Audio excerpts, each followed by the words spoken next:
foreign policy, but foreign policy of other states also. So in that sense, if we see, there are various examples, and there is a scholar who has done some lot of research on this idea. His name is Michael Breacher, Breacher. So Michael Breacher has advocated a very important idea. He says that depending upon the size of the territory, historically it has been observed that there is a proportionate element of power displayed by states. So he has tried to give the proportionate thesis, where he says that the territory which has been of a big size is directly proportional to the power that a statement is. Now, let's say, for example, when it comes to US has always been a continental sized country. And not only it has been a continental sized country, but the fact that it has been flanked by two oceans on its side. One side is the Pacific and the other side being the Atlantic.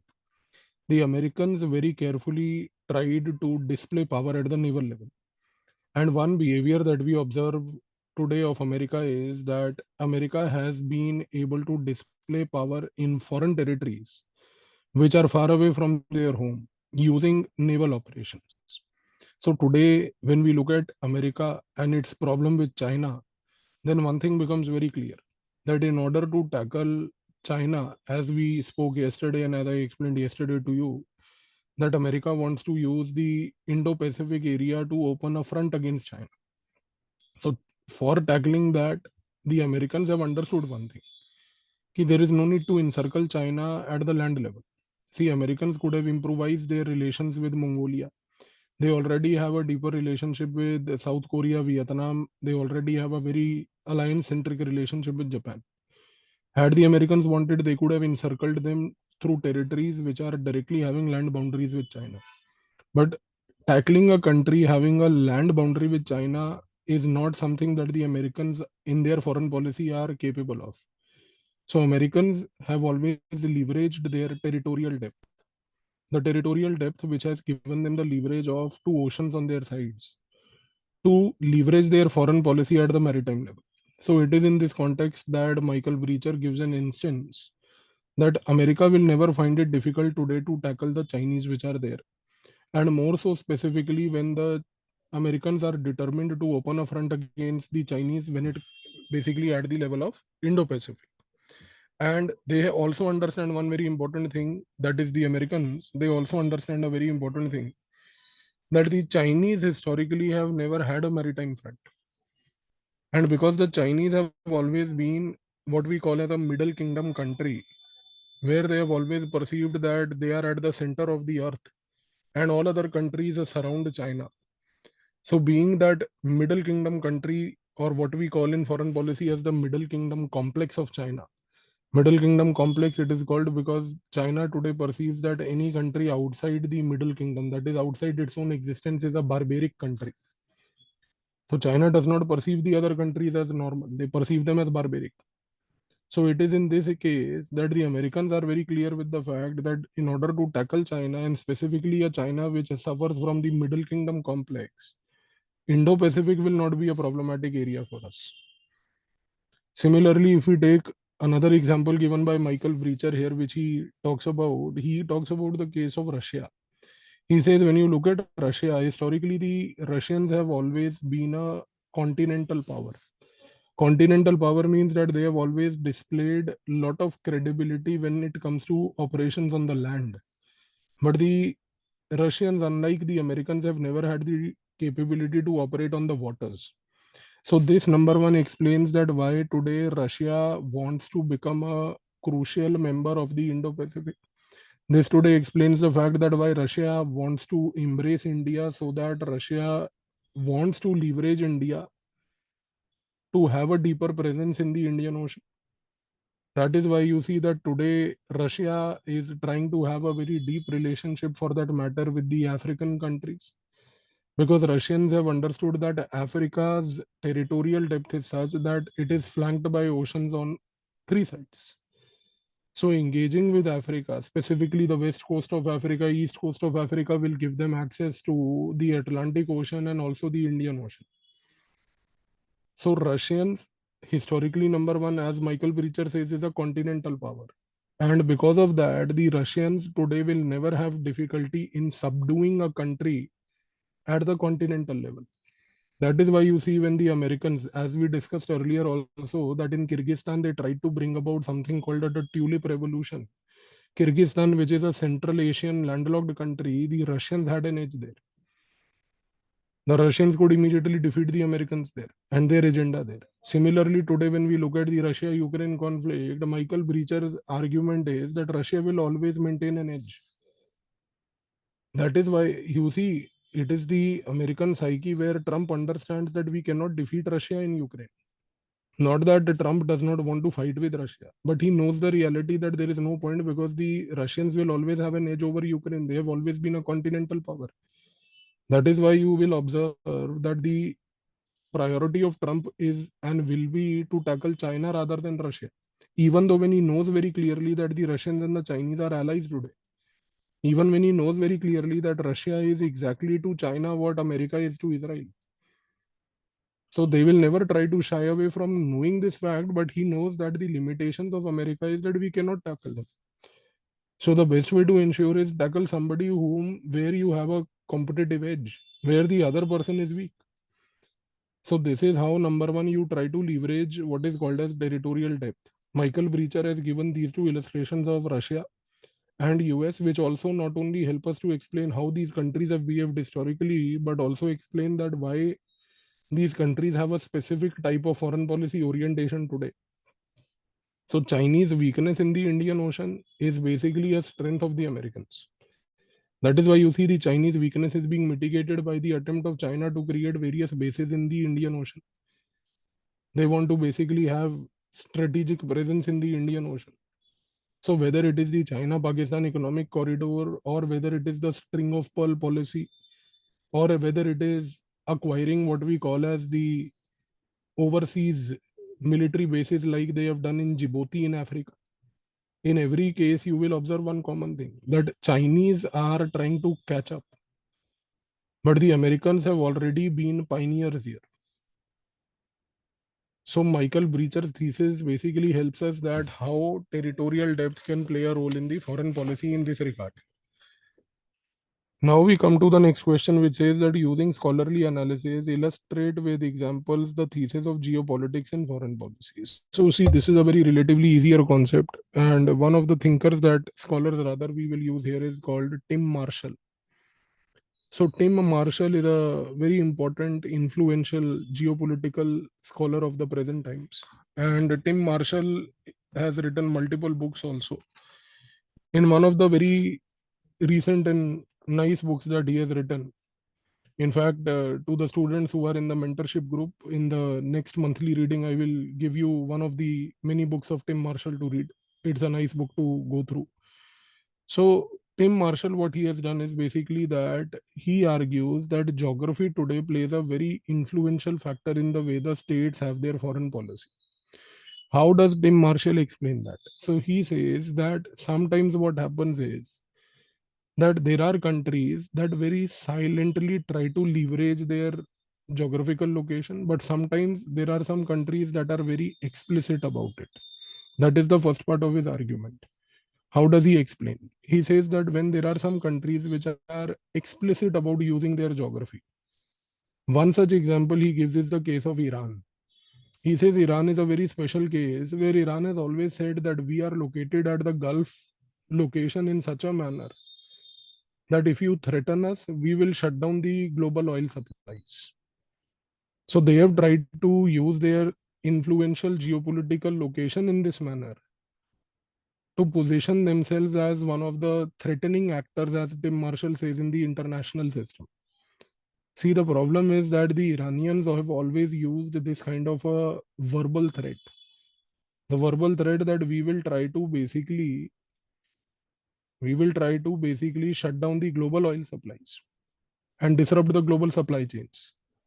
Now, this is what Tim Marshall says is a very explicit way of conducting your foreign policy. And Tim Marshall also makes an assessment by saying that such a kind of an approach will not create positivity in the international system.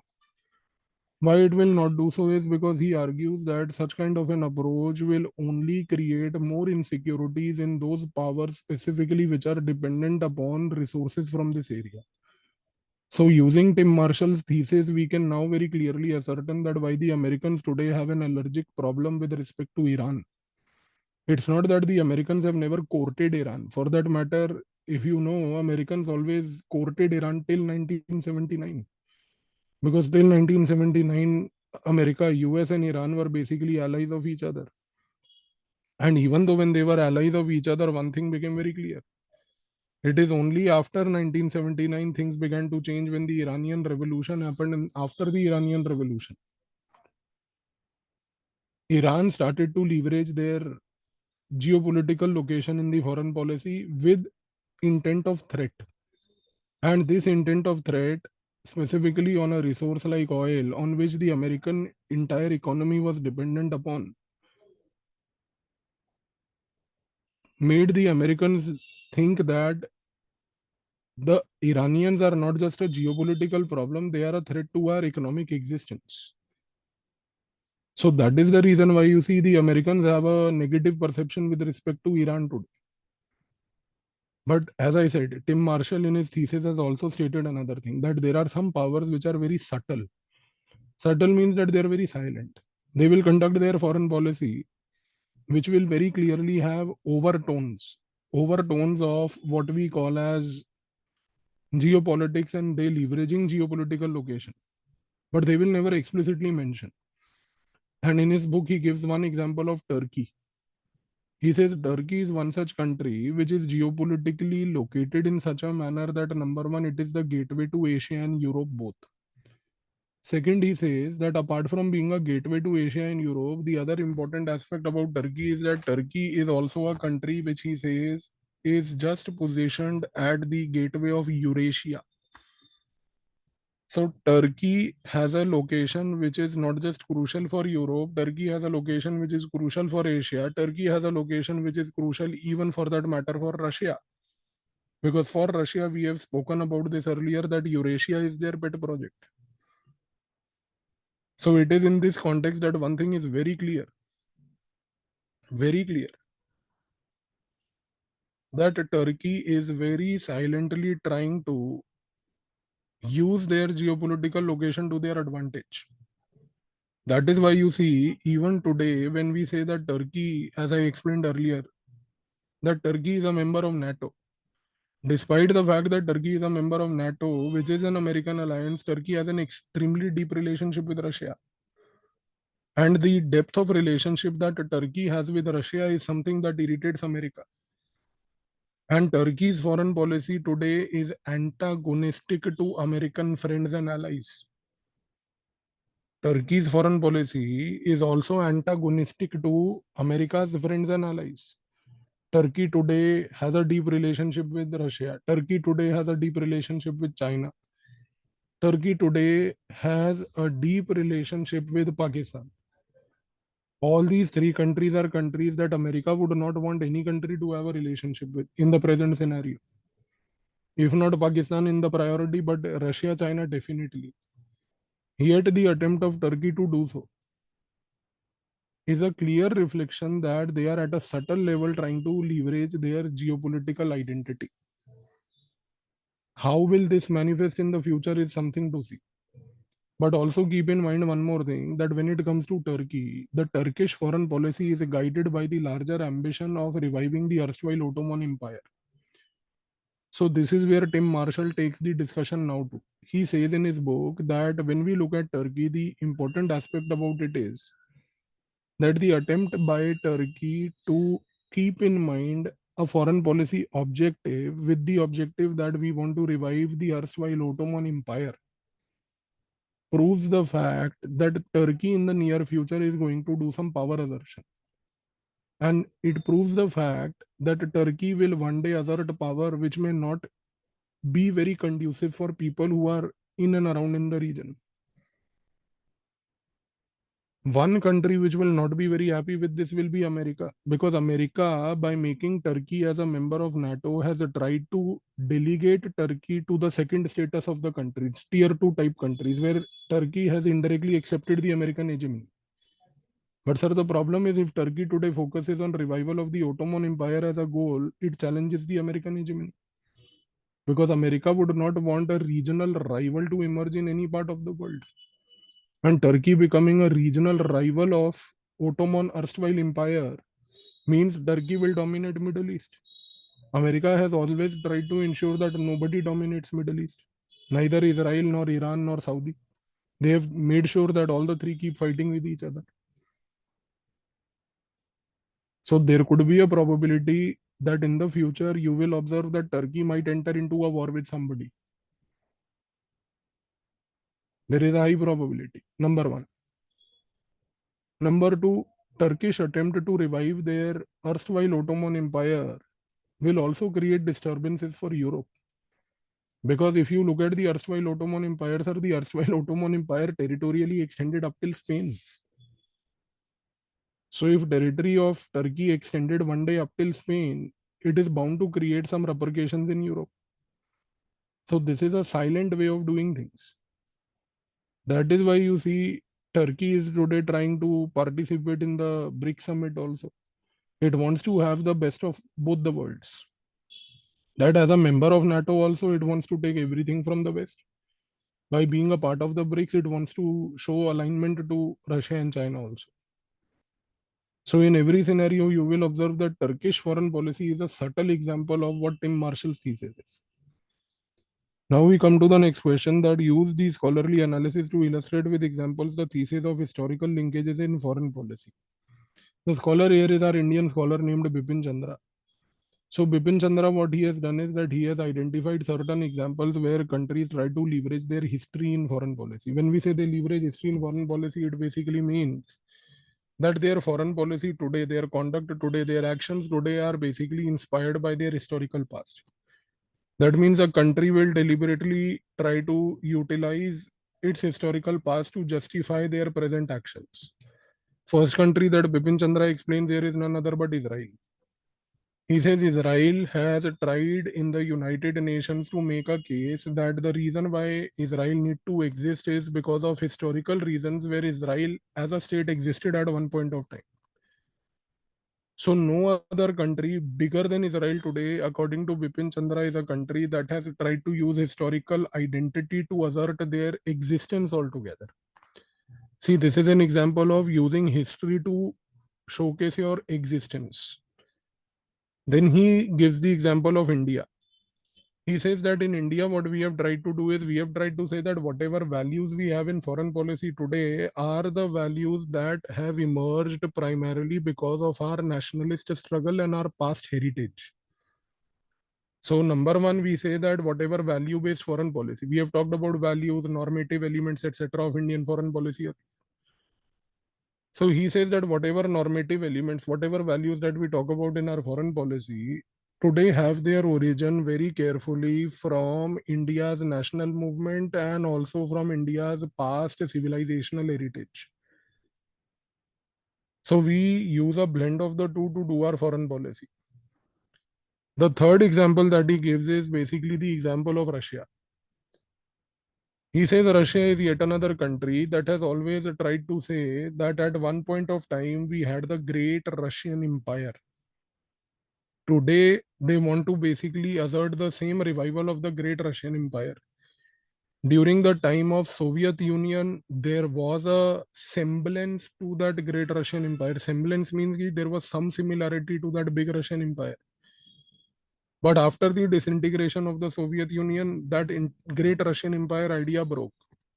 And if you remember the discussion that we have done earlier, we have talked about the fact that how today Putin, and I made you write that as a statement as a scholar also has stated, that anyone who does not like or love the Soviet Union is not a true Russian. His objective is again to utilize the same point. His objective is again to utilize the same point, the fact that erstwhile great Russian Empire is something that we ought to aspire for. That is what he says. So these are some of the examples that he has basically tried to give. Now we come to the next question, which says that use the scholarly analysis to illustrate with examples the thesis of economic parameters in foreign policy. So there is a scholar here whose name is basically Ashley Tillis. We have used the name earlier, Ashley Tillis.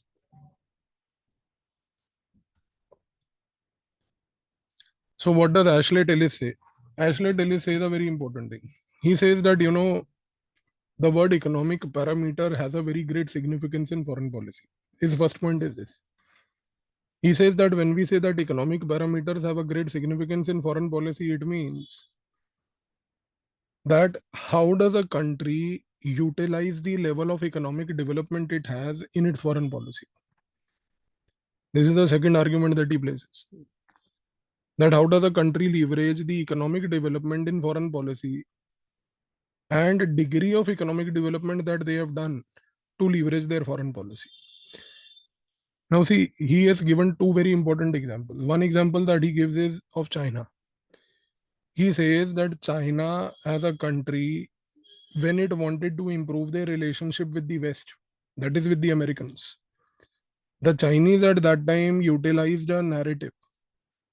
And the narrative that they utilized was that China has been historically humiliated. It has been historically humiliated by various colonial powers.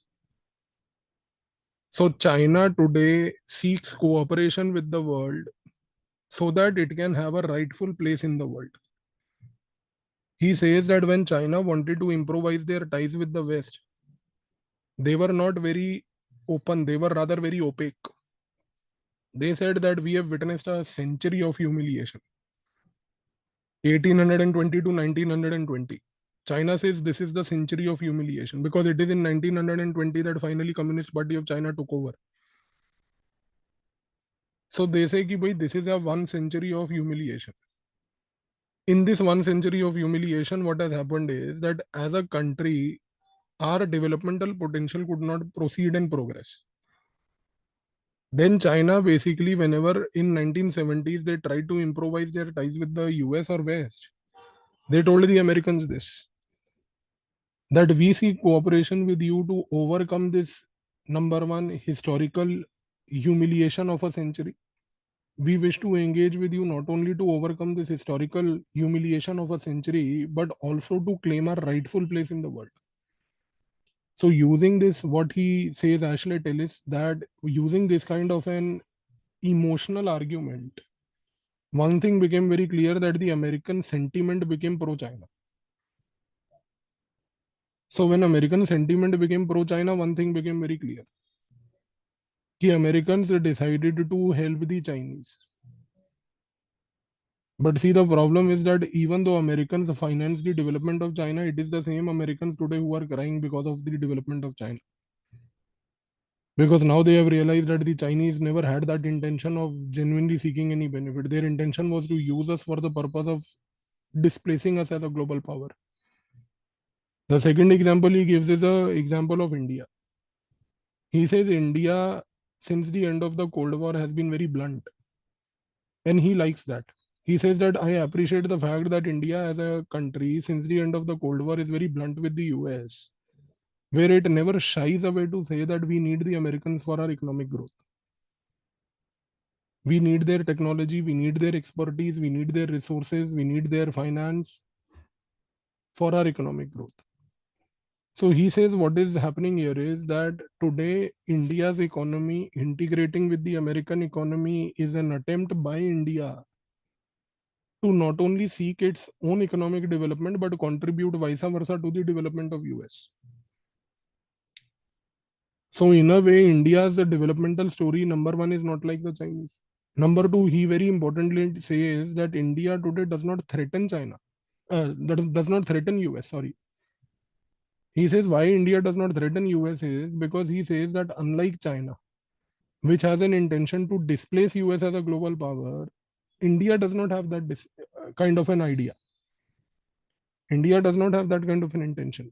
India never says ki US, you help me because one day I will displace you. India says ki see, we seek a multipolar world. We respect the fact that you are one pole, so we also respect the fact you accept that one day we will also be one pole. India never says I aspire for a unipolar status. Polarity thesis याद करो. India always says multipolar world. Multipolar world means कि we have a regard for the fact that there are other countries in the world who have a right to exist, and therefore other countries must accept the fact that we also have a rightful place to exist in the comity of nations. So one thing is very clear, sir. In this aspect, when it comes to America, the reason why America economically helps India, Ashley Tellis says, is because America genuinely feels that empowering India will strengthen multipolarity. But Ashley Tellis also points out to one thing that we will talk about later. He says that there is a fundamental friction. The fundamental friction between India and US is that even though America wants to help India, because it knows that India does not have any kind of wrong intentions to displace America, but it knows one thing, that helping India will make India a very powerful country, and India's historical past of not aligning with the US values irritates the Americans. But India has always been a challenger to US. USA proposed a nuclear non-proliferation treaty, we rejected it. USA proposed the comprehensive test ban treaty, we rejected it. USA says Indo-Pacific is for countering China, we reject it. USA says quadrilateral security dialogue, security relations to counter China, we reject it. Yesterday, I explained to you how we look at counter China, how they look at counter China. So USA has this, what Ashley Tellis says, a dilemma. Ki what should be the degree of intensity of development we should do for India so that India does not become that kind of a threat to us. And it is because of this that he says that today America and India have a lot of friction issues. We'll talk about this in India-US class later. India-US is in our syllabus. We'll be using Ashley Tellis. He has written some very good books on India-US relations. So we'll be using his books a lot. अब आते हैं next scholar पे sir. Scholar का नाम है James Rosenau. James Rosenau, ROSENAU, Rosenau, ROSENAU. Sir, James Rossenu says that a change in the technology in a country has the potential to change the foreign policy of a country. Change in technology of a country has the potential to change the foreign policy of a country. Now let's look at the next question. It says that use the thesis of the scholar above to illustrate the status and the role in international system, how it can be altered. So now our objective is to use James Rossenu to understand that if a country is able to bring about a change in the technology, how does that change in the technology with the country enables a country to display a foreign policy which earlier they could not display. So he has given some illustrations. First illustration is of a colonial regime of Britain and France. He says ki sir, Britain and France are the first examples. He says that Britain and France were the basically countries that witnessed what we call as the scientific revolution. As part of the scientific revolution, it gave birth to the industrial revolution. A combination of scientific and industrial revolution in Britain and France led the two to create what we call as such kind of technologies which included gunpowder, which included armament in ships. That through this gunpowder and armament in ships, one thing became very clear, that Britain and France were able to use these two instruments, gunpowder and armament of ships, to assert global power. But at the end of the day, let's not forget, sir, we have known this fact earlier also, that if the British and the French succeeded in colonizing India, while French colonized us in limited pockets and British colonized us completely, they succeeded because they had a strong navy. And had the Mughals invested in a strong navy, probably we could have offered a resistance. Chhatrapati Shivaji Maharaj, we have talked about in security issues class earlier, that he had a brown water navy. But that brown water navy was more for the coastal centric operations only, unfortunately. But had he created a navy which would have safeguarded India's entire coast, probably he would have prevented the entry of the British from Bengal to Maharashtra. Why Maharashtra? Because Gujarat never existed at that time, no sir. Gujarat was a part of Maharashtra only. So one thing is very clear, that it is in this backdrop that Britain and France succeeded, number one, by bringing about a change in domestic technology, leveraging their foreign policy. Second example is of US. James Rosen, who says that the next invention by US of the atomic bomb and the creation of atomic bomb by the Americans brought about a complete change in the foreign policy of the Americans. And sir, not only the creation of the atomic bomb that we have historically talked about earlier in the previous lectures, but the fact that what we have earlier said also, that Americans' intention to utilize the bomb for the purpose of tackling the World War II against Japan,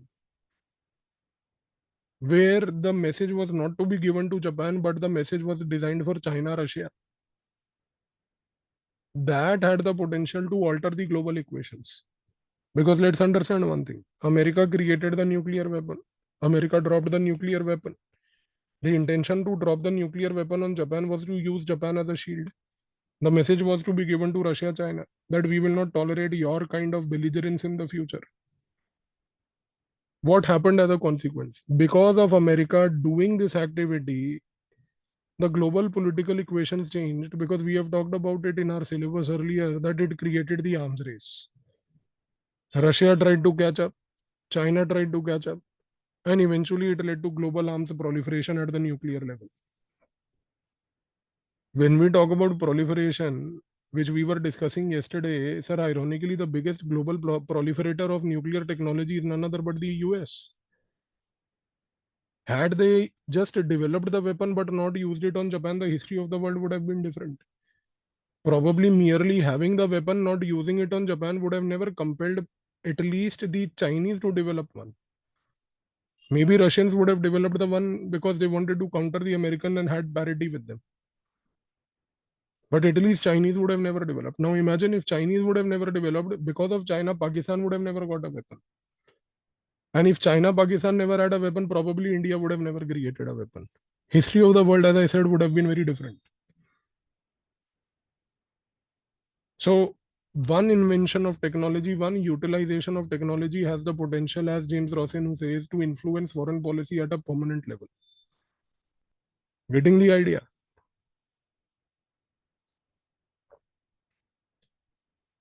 Similarly, he says the third and most last important example is the Chinese control of what is called as the chips, the semiconductors. James Rosen says that today the fact that China has absolute control over the semiconductor supply chains, has absolute control over those states that manufacture or have the minerals with respect to what are called as rare earth metals. And China's intention to become a global superpower by 2049. Competition है देखो sir, अपन को 2047 तक विकसित भारत बनना है, China को super power बनना है. अब विकसित भारत में क्या होगा अब अपन को भी नहीं पता. ये जरूर पता है कि मोदी जी होंगे उस समय इनॉग्रेट करने के लिए उसको, but we don't know what will happen in that. But at least Chinese have a vision, sir. So the Chinese attempt to control global supply chain of what is called as the semiconductor and rare earth metals today is an example where we are presently witnessing James Rosen's thesis in practice on a day-to-day basis. In the newspapers tomorrow, whenever you come across an article where there is a discussion on America, China, and specifically at the semiconductor level, James Rosen, who is the person to be thought about. Now, we see the question that what is the role of social structure as a determinant of foreign policy? Who are the scholars associated with this? See, there are two scholars, of which one is very important. The second one, even if you don't write it, is not important, because the person who has actually done a research on social structure, his name is P.C. Jain. P.C. Jain. So what P.C. Jain has done is that he has firstly tried to explain what a social structure means. Social structure, he says, is basically how economic development in a country brings about a change in the social attitudes of the people. See, this is a very important point.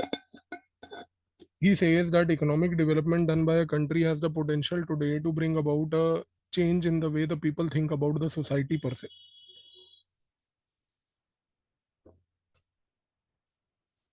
And he says that based upon this, a country can use the psyche of the population to do certain foreign policy initiatives which will have the tacit approval of the people.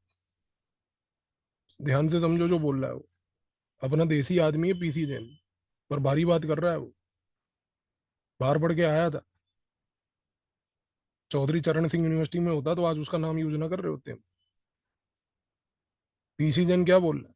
PC Jain कह रहा है कि भाई economic development has the potential number one two influence the social psyche of the people. A country can then use that social psyche that has now changed because of the economic development to do a foreign policy activity. And then the country, while doing that foreign policy activity, can also seem to have a tacit approval from the society for the justification of what they have done.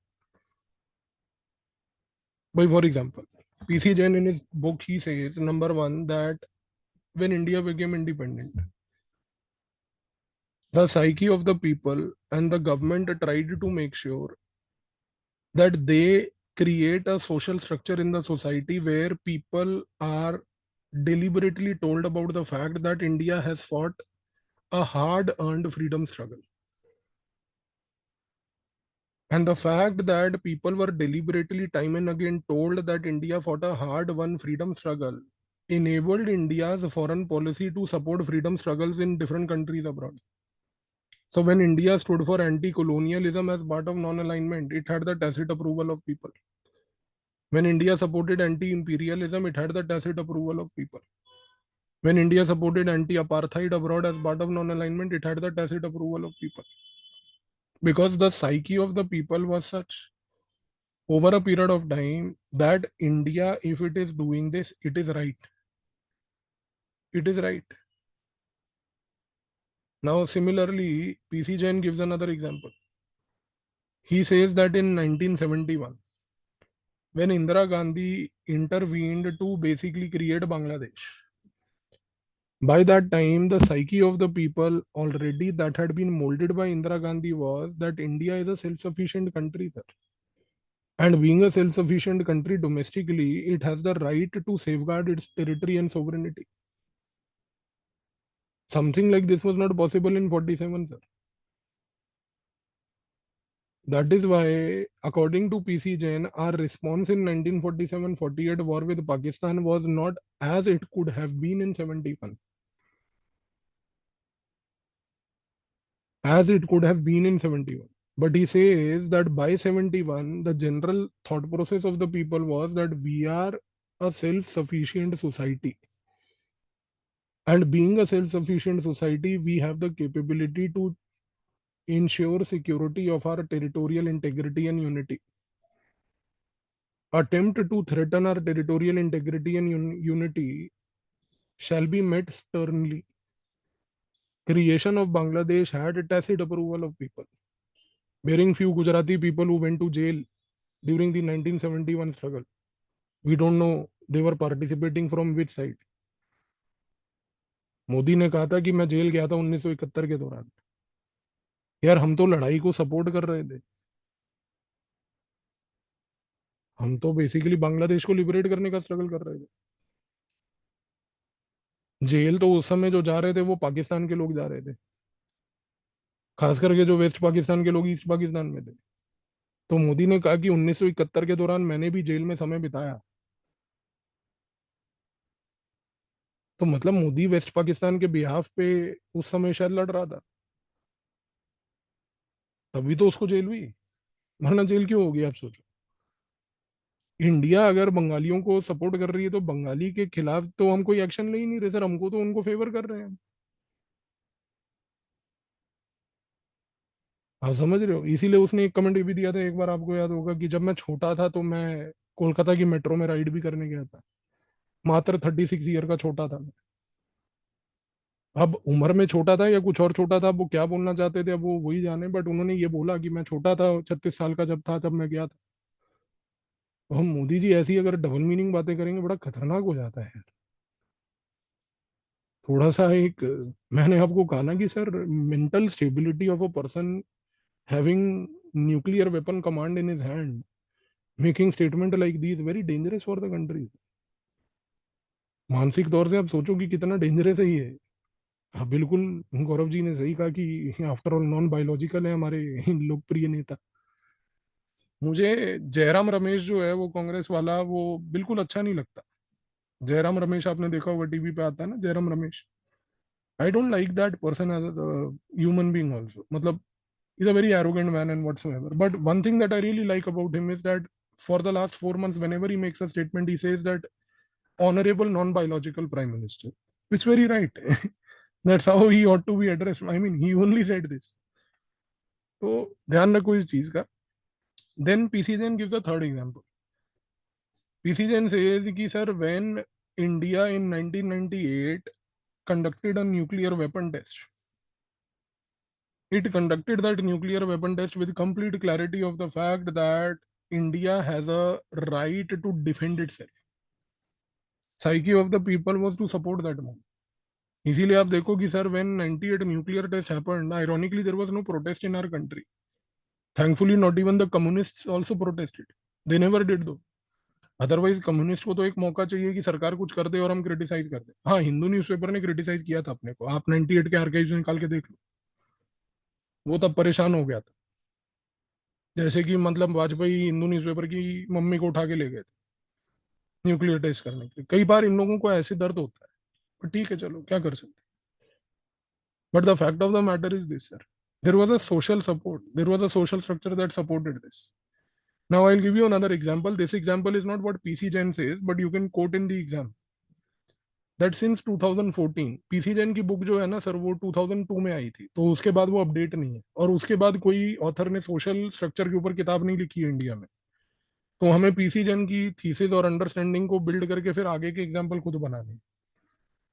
अब one example is that since 2014 there is a social structure that has been created to support a foreign policy initiative that we will not talk to Pakistan unless they stop terrorism. Today there is no one in our country, specifically at the population level in general, which supports the idea that we should talk to Pakistan. Congress party definitely wants that we should talk to Pakistan. They get mangoes also from the ISI and the Pakistan army. आए थे अभी 2 पेटी, आपको पता होगा। Leaving them aside who have certain connections in Pakistan, the general population per se today has this very clear cut social thinking that if terrorism is done by Pakistan, there is no need to talk to that state unless they stop it. So this is how you influence the social structure. But see, had PC Jain written his book now, he would have mentioned a very important point, that this Pakistan policy of India that we are using today is a policy that has been percolated into the social structure through two important mechanisms. Number one is basically the use of speeches, and number two is the use of social media.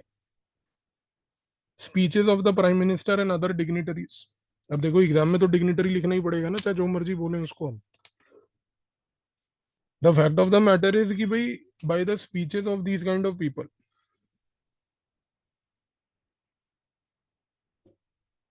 the idea was percolated in the society. Second important point is what? Social media. Social media today, ये question आ सकता है sir exam में कि to what extent can social media influence the social structures in foreign policy. So if one example is of India's doing this, then the other example is of USA using social media to do color revolution, specifically in the Middle East, which were not given the name of a color, but they were called the Arab Spring.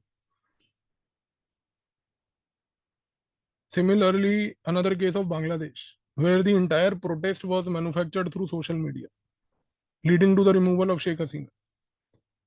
So today, social media has become a tool not just for changing foreign policy psyche of the people, but probably even changing regimes. Bangladesh is one example. For that matter, Arab Spring was the testing, it was the beginning scenario. It began from there, and then thereby all these examples that we have today. ठीक है जी। अब आते हैं अगले question पे sir, which says that what is the Form of government thesis. Who are the scholars associated? How is it an important determinant in foreign policy? Sir, form of government. Form of government thesis is a thesis given by a scholar whose name is Amitabh Mattu. MATTO. Amitabh Mattu. Amitabh Mattu, he says a very important thing. He says that a form of government means that what is the nature of the government. And that nature of the government has the tendency to influence foreign policy. For example, he says that one form of government can be totalitarian government. He says a totalitarian government will always behave in a dictatorial manner. Amitabh Mattu uses the theory given by Hannah Arendt. He says that Hannah Arendt's book called On Totalitarianism very clearly says that in a country with a dictatorial leader, you will end up in creating a totalitarian state. That totalitarian state will be a state where the foreign policy will always be on the maxims. MAXIMS, maxims. Maxims means it will always be an extreme foreign policy. So totalitarian state will have a dictatorial power. Dictatorial power will lead to what is called as maxims of foreign policy. Extreme foreign policy. Case in point, Hitler. Extreme foreign policy. Jews, persecute them. Persecute the Jews. Extreme foreign policy. Are you getting this idea?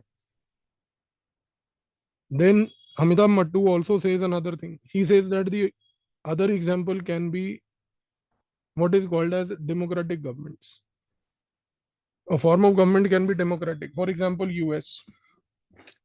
But in his very important thesis, he gives a very alarming theory, sir. He says while America may appear to be a democratic society with a democratic form of government where they seek consent of people for foreign policy. Democracy का essence तो यही है sir. That every foreign policy initiative will have the consent of the people. Now the problem is that Amitabh Mattu says that the problem in America kind of a democracy is that these people, they only try to show that they are democratic. But the decision making at the foreign policy level is always authoritarian.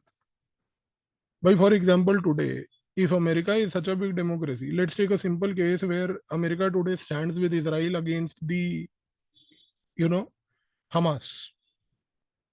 See, one thing is very clear, sir. Hamas is a terrorist organization. Its destruction has to be done. But in the name of destruction of Hamas, what gives liberty to the Israel number one to carry out mass casualties of people? Sir, anti-terrorism operations can always be driven in a very precise surgical strike manner. Sir एक ancient देश जैसा India अगर surgical strike कर सकता है कह के कि हम जाके पाकिस्तान में कराए तो आपको समझ तो आ रहा होगा ना ये बात भी कि सर इजराइल तो हमसे प्रिसिशन बॉम्बिंग और सर्जिकल स्ट्राइक्स में 5000 गुना आगे होगा. So question that arises is again what I asked you yesterday sir कि what prevents America today to say that Israel, the first thing why you have to face this problem is because your reluctance to accept the two-state solution. See, today the American society, sir, is divided. That is why today in America, whenever there are public debates, na, sir, in America during those public debates, there are many people who don't support America's support to Israel. Because they say that it does not have our consent. So he says, Amitabh Mattu says, ki, sir, even if there is a country which for that matter has a democracy, which is like America, a form of government where there is a democracy, the decision making is still autocratic. Are you getting the idea? Decision making is still autocratic. I again take the same example of Ukraine, sir. Today, America says we support Ukraine. Sir, when America says, na, sir, we support Ukraine, don't forget the fact they are indirectly trying to say that we support the destruction happening in Ukraine. Because the easiest way to prevent that destruction happening in Ukraine is to offer Ukraine a NATO membership. Then it comes under the part of collective security. And we have already talked about collective security. Sir, imagine the fact if NATO is offered to Ukraine, and if Ukraine becomes a member of NATO, America will have the right to defend Ukraine from the Russian invasion. America knows that this is the solution. For the last 2 years, why did America not offer this? The fact of the matter is that while you may say you are democracy form of government, your decision making is authoritarian. It does not enjoy the consent of people. So he say that today, whether it is a totalitarian regime or a democratic regime, decision making always remains authoritarian in nature only. So form of government will influence. But he says at the end of his thesis that whatever may be the form of government, it's very difficult to differentiate the form of government because practically it is different from what the theory says. Getting the idea? Now we come to the question that what are some external determinants in foreign policy? Explain using the world system theory. Sir, the world system theory is a very important theory which says that how does a country behave at the systemic level subject to certain pressures?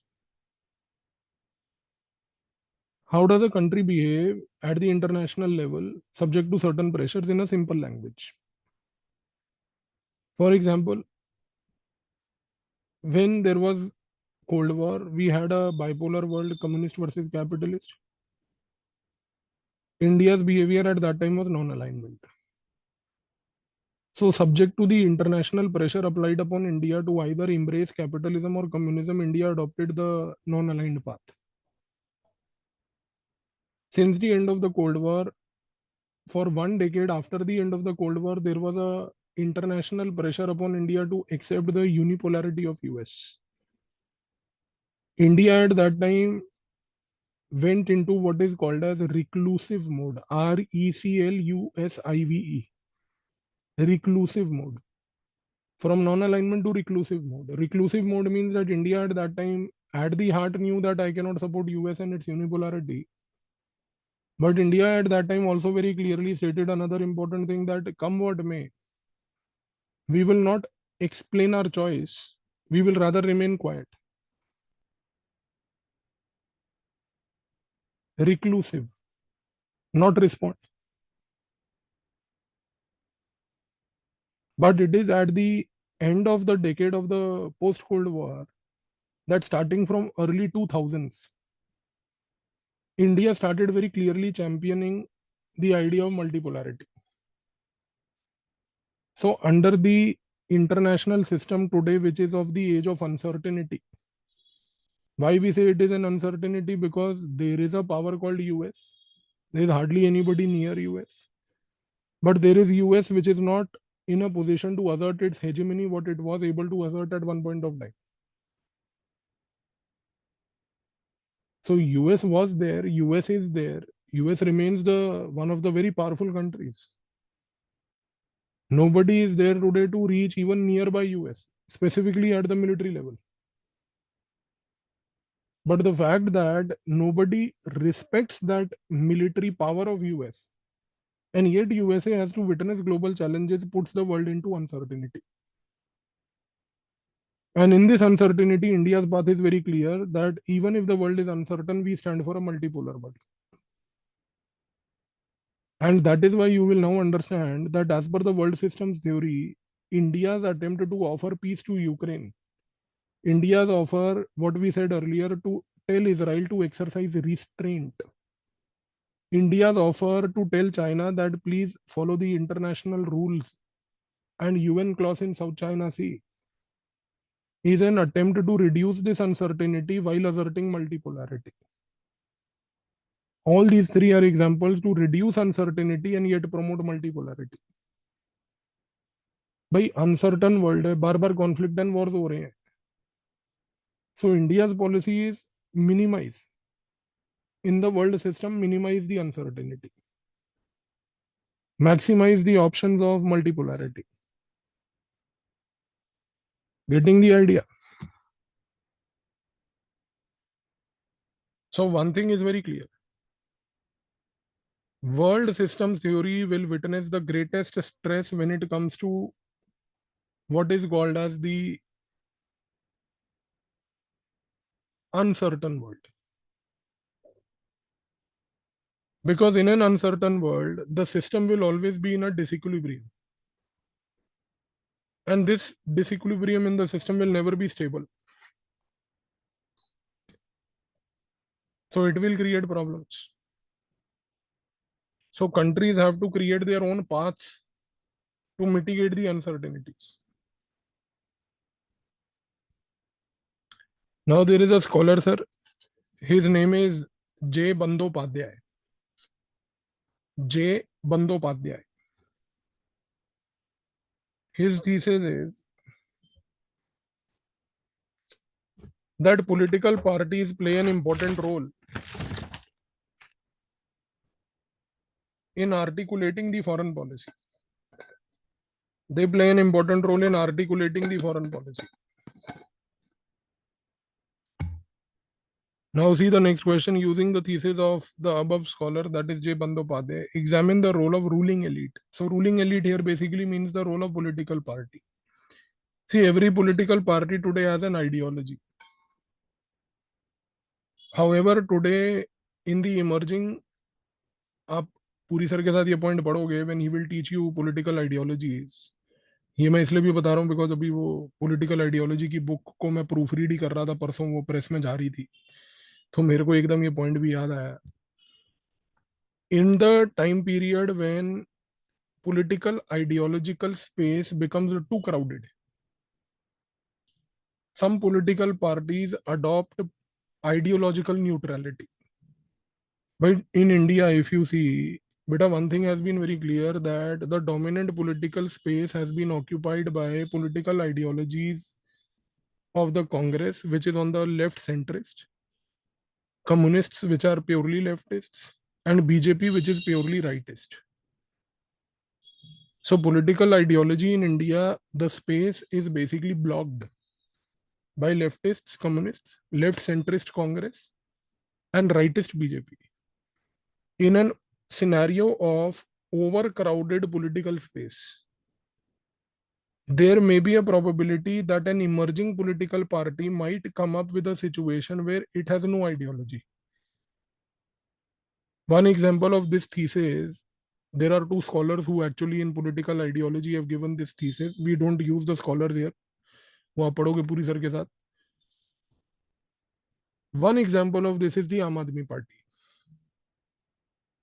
In an overly crowded political ideological space, a party emerges which is bereft. Bereft means devoid of ideology. And see the beauty, it succeeds politically. Has a national party status.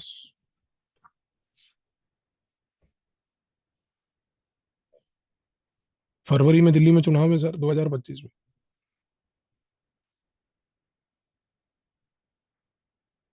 क्या लगता है आपको केजरीवाल कुछ आएगा scope कोई उसका? देखो केजरीवाल जितनी मर्जी चुनावी कोशिश कर ले, केजरीवाल के पास सब कुछ हो, लोगों का प्यार, लोगों का सब कुछ, उसके पास बस एक चीज नहीं है, राजीव कुमार. वो अनमोल रत्न देश के सिर्फ एक नेता के पास है, महामहिम मोदी जी. आज महाराष्ट्र में भी चुनाव हो गया, जिसको मर्जी वोट डाल, जीतेगी तो बीजेपी, क्योंकि काउंटिंग के टाइम पे एक अनमोल रत्न है देश का, अनमोल रत्न. तो वो अनमोल रत्न की वजह से बीजेपी फिर आ जाएगी. और अब लड़ाई होगी, शिंदे कहेगा कि भाई मैं मुख्यमंत्री बनूंगा, बीजेपी कहेगी कि नहीं फडणवीस को बनाओ. प्रॉब्लम पता है क्या सर, फडणवीस मुख्यमंत्री नहीं बनेगा. आप देखोगे कोई अंड शंट थोंगड़े फोंगड़े नाम का कोई व्यक्ति उठा के ले आएंगे महाराष्ट्र में, ये उसको उठा के बना देंगे. तावड़े को तो बना ही नहीं सकते. तावड़े को तो खत्म कल रात को ही उसने, फडणवीस ने खुद ही कर दिया ना. Tawde was basically a man of Amit Shah. तो तावड़े की और अमित शाह की वैसे ही नहीं बनती थी, मोदी की फडणवीस की वैसे ही नहीं बनती. इसीलिए तो कॉम्प्रोमाइज कैंडिडेट शिंदे को बना दिया. पर अब शिंदे को भी ज्यादा टाइम रखना नहीं, सिर पर चढ़ जाएगा. इसीलिए आप देखो कि जो ये महायुति अलायंस था, अगर आपने इसका इलेक्शन ऑब्जर्व किया हो ना, तो इसके इलेक्शन में तीनों पार्टियां एक दूसरे को हराने में लगी हुई थी. They never wanted to win the election collectively, because यहाँ पर अब सारा गेम होगा लॉन्ग रन में. आप देखना जब अभी परसों रिजल्ट आएंगे उसके बाद there will be a lot of political disalignments. Don't be surprise अगर शिंदे फैक्शन जो है, अजीत पवार फैक्शन मिलके शरद पवार को सपोर्ट करके, कांग्रेस को सपोर्ट करके मुख्यमंत्री बनवा ले, to keep the BJP out. And don't be surprised even if a situation like Haryana happens where BJP out of 288 only alone gets 250 seats also. तो वो भी हो सकता है, क्योंकि मैंने बताया अनमोल रत्न फॉर्मूला है उनके पास. तो कुछ भी हो सकता है. But anyway,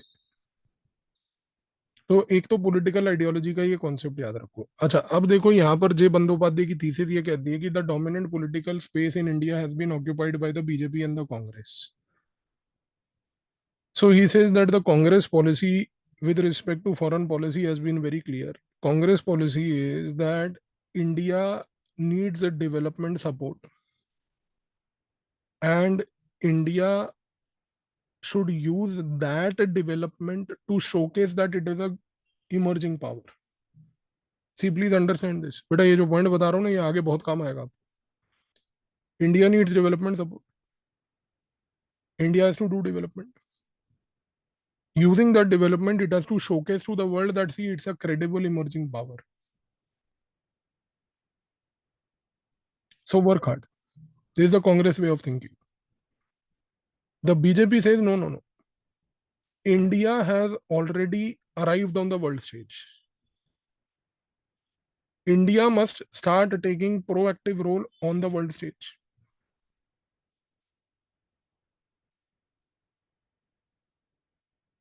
India must start taking a proactive role on the world stage. And therefore, while development may continue to happen, India must have a clear-cut, articulated global policy. That is why you see earlier we had made a mention of the point that India today reacts to a lot of issues. We have made this point, sir, that Indian foreign policy today has become more reactionary. We try to have an reaction to almost anything and everything happening in the world, even if it doesn't really matter to us. Casually speaking, ये मोहल्ले की aunty वाला approach है. सुबह मंदिर गई, मंदिर से बाहर निकल के पार्क में बैठ गई, सारे मोहल्ले के घरों के बारे में चर्चा चल रही है आंटी की तरफ से. सारे घरों के अंदर क्या चल रहा है आंटी को पता है. आंटी को ये नहीं पता कि अपना खुद का बेटा एक्स्ट्रा मैरिटल कर रहा है, उसके बारे में आंटी को कोई होश नहीं है. लेकिन आंटी जो है दूसरों के सारे घरों में अप्रोच लेके बैठी है कि हो क्या रहा है. So this aunty approach of BJP, कि भाई दूसरे के देश में क्या चल रहा है हम टिप्पणी दे देंगे. भाई आप अपनी थोड़ी इकोनॉमिक हैसियत भी देखो कि आप बोलने की क्षमता भी रखते हो या नहीं रखते. आपको पता है ये जो पन्नू का पूरा इशू हुआ अमेरिका का, इसका ट्रिगर क्या था? आपको सुन के बड़ा शौक होगा, और आप इसको सर्च करना नेट पे जो मैं बोल रहा हूँ, इसको सर्च करके देखना. इसका ट्रिगर ये था कि अमेरिका हर साल एक वो रिलीजियस फ्रीडम की रिपोर्ट निकालता है. आज से नहीं निकाल रहा, कई सालों से निकाल रहा. निकालने दो ना यार, वो अगला रिपोर्ट निकाल रहा है, वो रिपोर्ट को निकाल के कुछ बोल रहा, बोलने दो. आपको क्या लेना देना? आप जब सड़क पे चलते हुए जा रहे हो, दो बंदे खड़े होकर रोड पे बात कर रहे हैं, how does it influence you? BJP वालों को ये दिक्कत होती है, उनके अंदर एक कीड़ा है, वो कीड़ा जो है ना वो टिल्ट कर जाता है. तू क्या बात कर रहा है, तू क्या बात कर रहा है, वो ऐसे करते हैं. इसलिए हर जगह चपेट खाते हैं. भाई अमेरिका रिलीजियस फ्रीडम को लेकर रिपोर्ट निकाल रहा है, तुम चुप बैठो ना, तुम्हें क्या लेना देना. अब अमेरिका ने रिलीजियस फ्रीडम की लास्ट ईयर रिपोर्ट निकाली, और हमारा जो सो कॉल्ड डंका पीटने वाला फॉरेन मिनिस्टर है एकदम निखत टाइप का, उसने स्टेटमेंट दे दी कि we also know what is happening in America, we also keep a watch on the American affairs. भाई कुछ तो हैसियत देखो यार, तुम अमेरिका से बात कर रहे हो, वो एक ग्लोबल सुपर पावर है. तेरे को ऐसी स्टेटमेंट देने की क्या जरूरत थी? अब उसकी ईगो हट हो गई. उसने कहा मैं तेरे को बताता हूँ what do you observe in our affairs. फिर देखो उसके बाद उसने क्या बखेड़ा क्रिएट कर दिया. पिछले एक साल से मेस हुआ बड़ा रिलेशनशिप. और आप ये जयशंकर का स्टेटमेंट निकाल के देखना सर, उसने ये स्टेटमेंट दिया है, we also know what is happening in US and the affairs of US at the domestic level. भाई what is the need for you to make a statement like that? We know that you have come from Gujarat as an elected person from there, but don't need to reflect it every time, boss. One person is more than sufficient to reflect that. थोड़ी सी शांति बरत ले. दे दिया statement, कर दिया कबाड़ा. सोचो. तो आपको ये चीज समझनी है sir. India has already arrived on the global stage. भाई ये आपका एक परसेप्शन है कि ठीक है India has arrived on the global stage. तो आप फंडामेंटल डिफरेंस याद रखो कि sir how does the UPA and how does the NDA और the Congress and the BJP basically differ in their way of thinking, और the ruling elites differ in the way of thinking और foreign policy. ठीक है जी. अगला question है sir, what is the role of public opinion. Sir public opinion play the very important role. It has the potential, like social structures, to influence foreign policy. By public opinion means what is the psyche of your social structure. So for example, sir, with respect to Russia Ukraine, sir, when India made a statement saying that this is not the time for war, the people reacted to that statement positively. Well designed statement, does not reflect our opinion, does not reflect we taking any side of Russia or Ukraine. So one thing is very clear, sir. Public opinion sentiment was positive. Second example I gave you with respect to Pakistan policy. T is not equal to T. Talk is not equal to terrorism. Positive perception in the society with respect to making a statement like talk is not going to happen with Pakistan unless they dismantle terrorism. So public opinion again favorable. Case of Maldives. आपको याद होगा अभी मालदीव के साथ issue हुआ था last year. Maldives के कई मंत्रियों ने स्टेटमेंट दे दिया. हमने स्टेटमेंट को पूरा ब्लैकआउट कर दिया यहाँ पे, और उसके बाद हमने शुरू कर दिया बैन मालदीव. नहीं जाएंगे. मैं तो गया था, मैं जाऊंगा. तुम कहो बैन कर देंगे, मैं अभी इस साल भी हो गया था, लास्ट ईयर भी गया था, मैं अगले साल फिर जाऊंगा. तुम जिस कंट्री में बोलोगे नहीं जाना, मैं पक्का जाऊंगा. जो उखाड़ना उखाड़ लो, नहीं सुनता मैं तुम्हारी. तुम कौन होते हो बैन करने वाले यार. पर देखो आप, जो भी है मेरे को छोड़ दो, मैं तो एंटी नेशनल हूँ. सॉरी, अब वो शब्द यूज नहीं होता, मैं अर्बन नक्सल हूँ. तो आज की डेट में आप एक चीज को समझ लो सर, जब ये मालदीव का इशू हुआ, one thing became very clear sir, public sentiment was in favour of Maldives. था या नहीं था. Everybody was support. हम कह रहे रिजर्वेशन कैंसिल हो रही हैं, लोगों ने टिकटें कैंसिल करा ली. कोई टिकट कैंसिल नहीं कराता सर. हमारे यहाँ पर ट्रेन की टिकट, अगर ट्रेन ना चले और ट्रेन की टिकट कैंसिल हो जाए और उसमें 300 रुपए का लॉस हो जाए ना, तो हम उसमें भी जाके रेलवे को गालियां देते हैं. आपको लग रहा है हम लाखों करोड़ों रुपए का ट्रिप प्लान करके जो है वो मालदीव का वो कैंसिल कर देंगे. ऐसी यही सब होती है बातें सोशल मीडिया पे. आईटी सेल चलाता है इनको. अच्छा, आईटी सेल जब ये कह रहा था कि लोगों ने टिकटें कैंसिल करा दी, किसी ने अपनी टिकट प्रूफ लगाई? आपने कोई एविडेंस देखा? ये लीजिए मेरी टिकट, मैंने ये कैंसिलेशन अपलोड कर दिया. कोई नहीं है सर, सब हवा में बातें. पर जो भी है पब्लिक सेंटीमेंट था या नहीं था सर. अच्छा, इसके बाद एक एग्जांपल सर देखो चाइना को लेके. Sir China is one country where there is a very very strong sentiment that Indian people have, that we don't look at China in a positive way, because we have that what is called as the 1962 scar. हमारे चेहरे पे एक दाग है. ये तो अच्छा है आप लोग ग्रोन अप्स हो, तो आप लोग ज्यादा रिएक्ट नहीं करते ऐसी चीजों को. वरना अब सोचो अगर ये स्कूल के निब्बा निब्बियों को पढ़ा रहे होते कि चेहरे पे दाग है, तो निब्बा बगल में बैठी हुई निब्बी को बोल देता तुम तो मेरी चांद हो, चांद पे भी दाग होता है. तो ऐसी बातें करते हैं वो जो ट्यूशन में पढ़ाते हैं ना 10वीं 12वीं वाले बच्चों को. तो भाई चाइना को लेके एक स्कार है हमारे माइंडसेट पे, और स्कार इज कि भाई चाइना के साथ अपन की 1962 में झड़प हुई थी. अभी अनफॉर्चुनेटली इस झड़प के बाद one thing is very clear sir, that today there is a general sentiment in the society that we do not look at China in a positive way. And sir it's very difficult to convince people, even if there is an attempt amongst the people to portray by the government that we have resolved issues with China, still people don't look at it in a positive way. देखो अभी government of India ने China के साथ वो border issue को थोड़ा सा tackle करा. आपको पता है मैंने वो जो मेरा दूसरा फालतू वाला चैनल है ना मसाले वाला, उसमें मैंने वो वीडियो बनाया था चाइना को लेके कि बॉर्डर का मसला सॉल्व हो गया, तो चाइना का जो टेंशन है वो खत्म हो गया. आप मानोगे नहीं सर, आपको एक रिक्वेस्ट है, आप जाके ये काम करना जब कभी वेले बैठे हो, उस वीडियो पे जाके कमेंट्स देखना. उसमें 90% कमेंट ये नहीं नहीं चाइना रिलायबल पावर नहीं है, रिलायबल पावर नहीं है, रिलायबल पावर नहीं है. भाई रिलायबल पावर नहीं है तो जाके जयशंकर को बोलो ना, मेरे कमेंट को क्यों लिख रहे हो वहां पे? मैंने थोड़ी किया चाइना के साथ जाके कोई समझौता है यार। जिसने किया उसको बोलो, पर आप इससे ना साइकी को समझो। जो आपको पॉइंट बोल रहा हूँ मैं, this a perception that we have, know that we don't want to be comfortable with it. So public opinion is not in favour of China, please remember that. अच्छा, similarly for example when it comes to Israel, sir, there is a very positive perception in our country in the recent times. There is a public opinion in favor of Israel.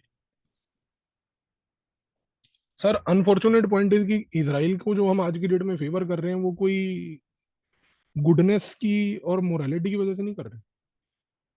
और एक जो वर्ग है society का जो Israel को favour करता है पागलों की तरह, जो मतलब इसराइल के लिए बावला हो जाता है, वो सिर्फ इसलिए हो जाता है because Israel is unfortunately hitting the Muslims. And इन लोगों को भी एक पैथोलॉजिकल हेटरेड है मुस्लिम पॉपुलेशन से। किसी भी कॉमन सेंस वाले थिंकिंग व्यक्ति को ये बात पता है कि they can not support a country like Israel when they are basically doing what they are doing in Palestine today. There are international rules and laws in place to tackle such a problem, but rather than using that they are resorting to the use of force. But आप देखो कि एक specific वर्ग ही खुश होता है, और ये वही वर्ग है जिसकी सोच भी इसराइल के उन्हीं वर्ग के साथ मिलती है। So again, as we say in our final analysis, public opinion positive today. समझ में आया ये चीज सर? Different example different time periods पे आते रहेंगे बेटा, यूज करते रहना, कोट करते रहना। ये चीजें न्यूज़पेपर में बहुत फ्रीक्वेंटली आती हैं। और ये अभी एक एग्जांपल मैं आपको दे रहा हूँ फ्यूचर के लिए छोड़ने के लिए, वो है बांग्लादेश। अभी शेख हसीना का एक्स्ट्राडिशन होने वाला है। मोहम्मद यूनुस ने सीआईए के बिहाफ पे बोल दिया है। सर मोहम्मद यूनुस जो है वहां पे वो सीआईए एजेंट है, नोबेल प्राइज विनर जो है।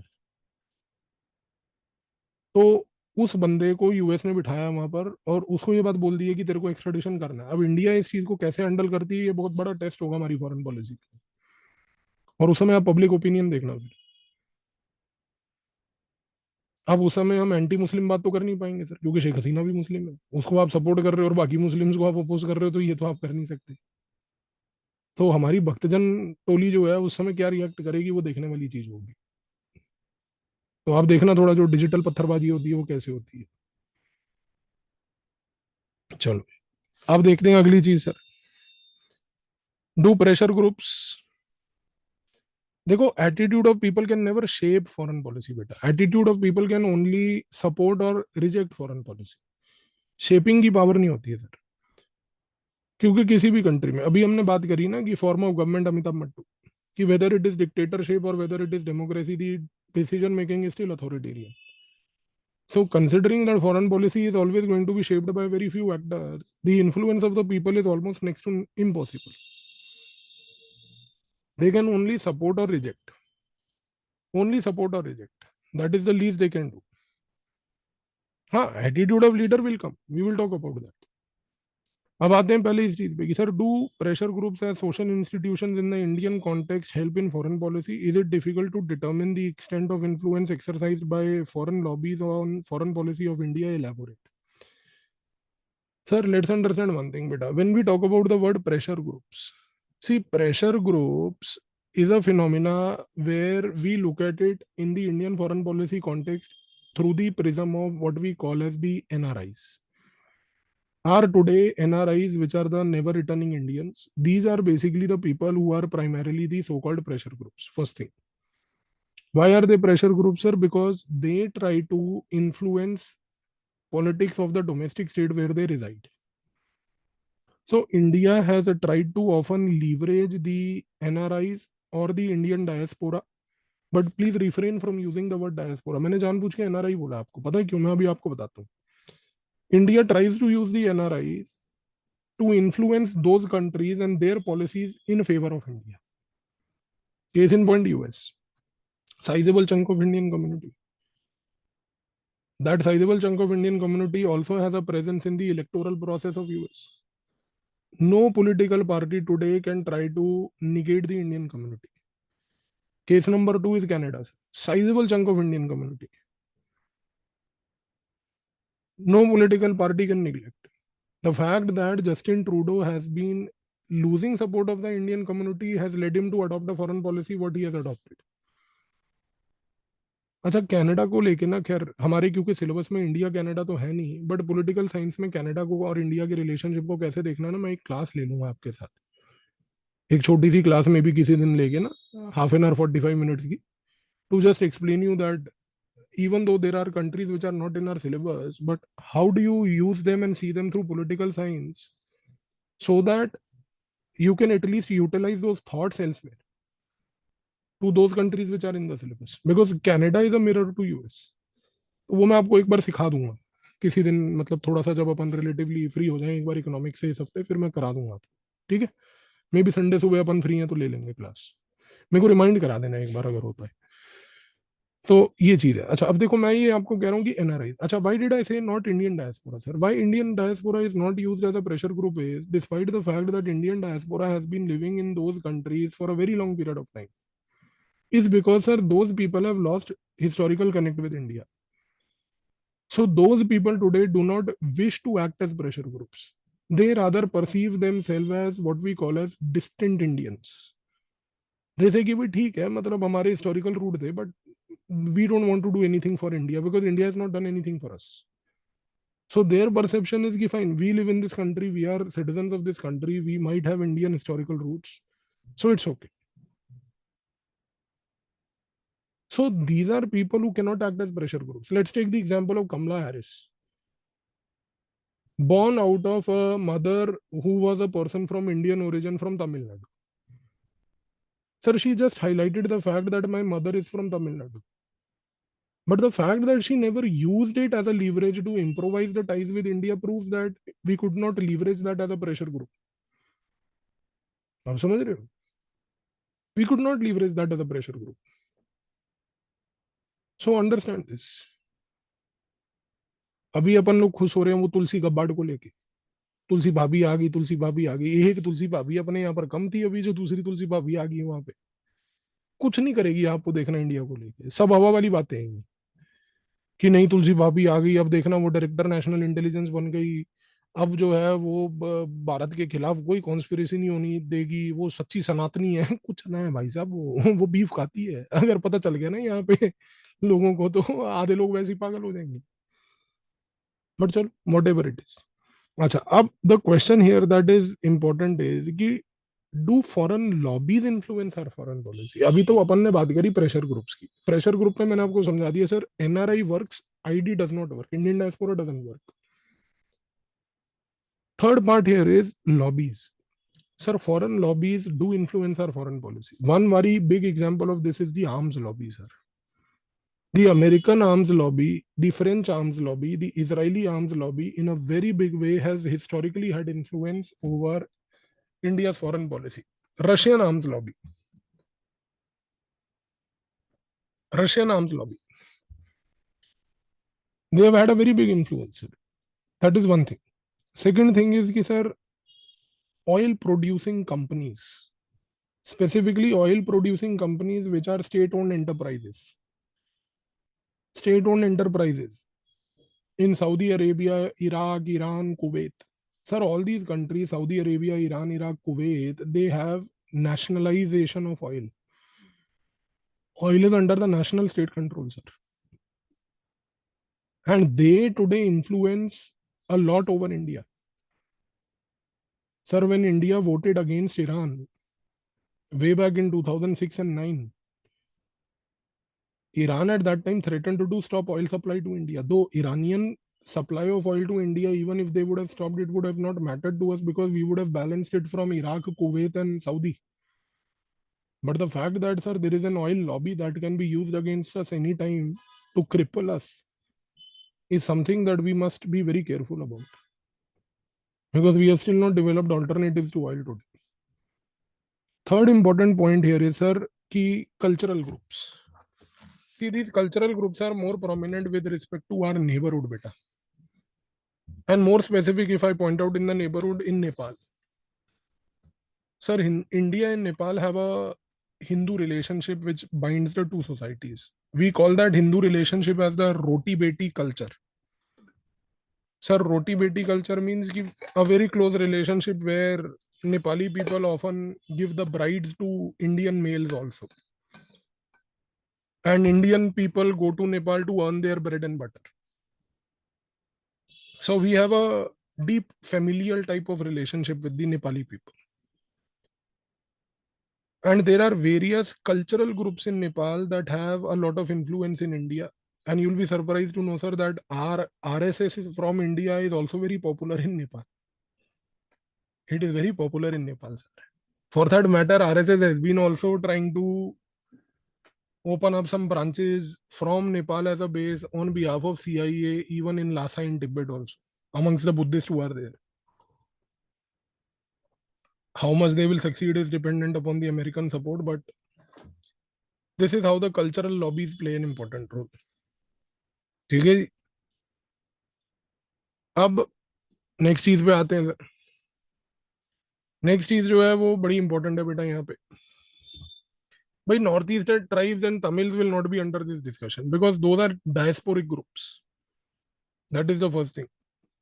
And north east being tribals, उनके बीच में तो ट्राइबल अफिनिटी है, उसमें कोई ग्रुप नहीं है ना. Tribals have one two one familial types.